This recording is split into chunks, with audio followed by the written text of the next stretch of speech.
চাঁদের চাঁদনি রাতে ব্যথা দিও না গো, চাঁদের চাঁদনি রাতে ব্যথা দিও না।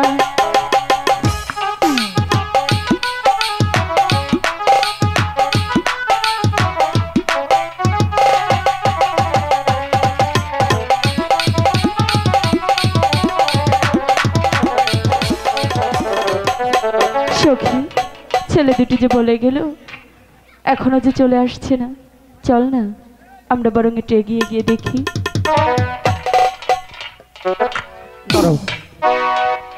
আমি তো বলেছি তোমাদের জন্য কলসি নিয়ে আসবো, অতি যত্ন করে তোমাদের জন্য কর্মকারী বাড়ি হতে কলসিখানা নিয়ে এসেছি।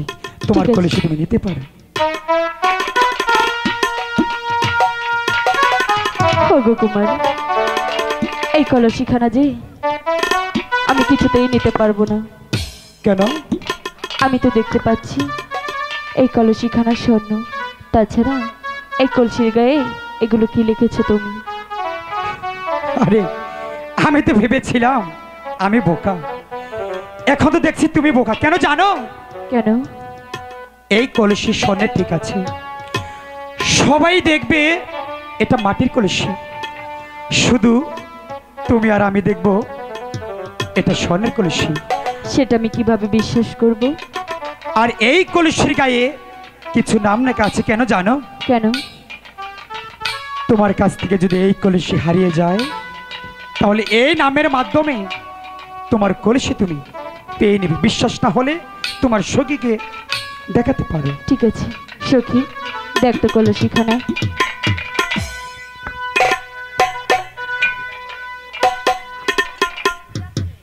সখী সখী, এটা আমি বাস্তবে দেখছি একটা মাটির কলসি।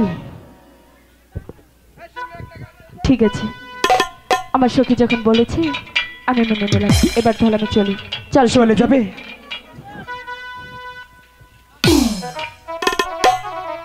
আমি তোমাকে এত কষ্ট করে একটি কলসি দিয়েছি, তুমি আমাকে কিছু না দিয়ে চলে যাবে? বাড়ি আমি তোমাকে কি দেব?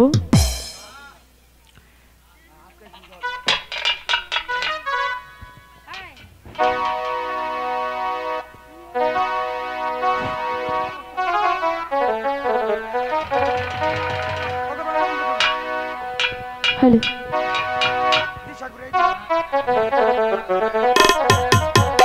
কি হলো, কিছু দিবে না? দেব তো। দাও না।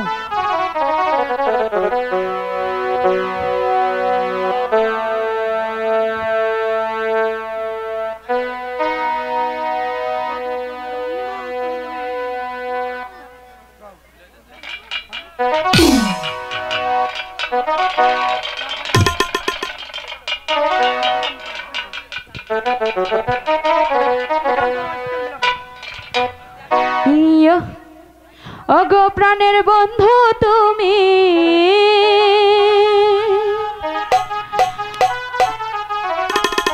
ওগো প্রাণের বন্ধু তুমি, আচ্ছা চলে যেও না। কখনো না, চলে গেলে আমি তোমাকে নিয়ে যাব।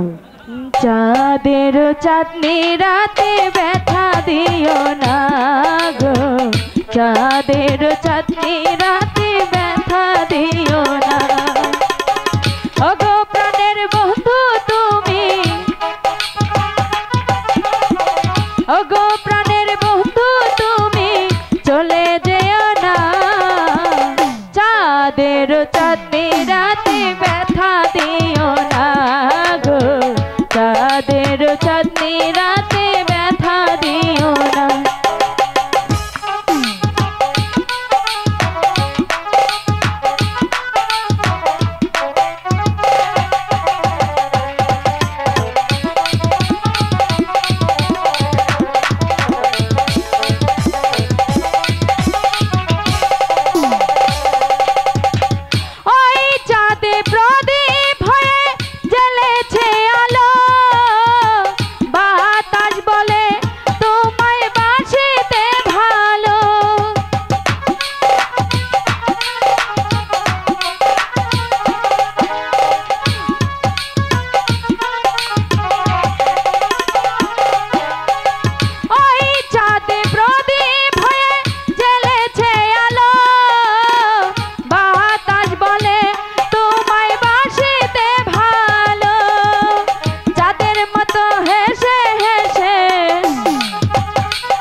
চাঁদনি রাতে ব্যথা দিও না।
যাদের মতো হেসে হেসে,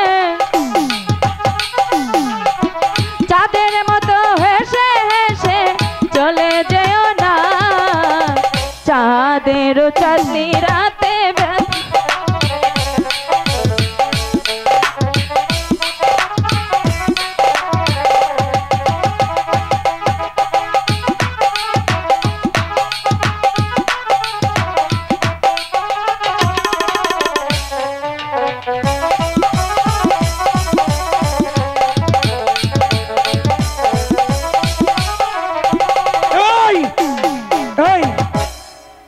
কাকে ধরেছিস? হাই হাই, আমি সখীরে ভাবছিলাম। কি ভেবেছিস? আমি তো এই সখীরে ভাইবা চাইতে তো তুই তাই তো কইলে পাড়া ভাড়া গন্ধ করে। আরে বোকা, কইছিলি আমাদের মনের কথা তো বলতে পারলাম না, তার আগে চলে গেছে।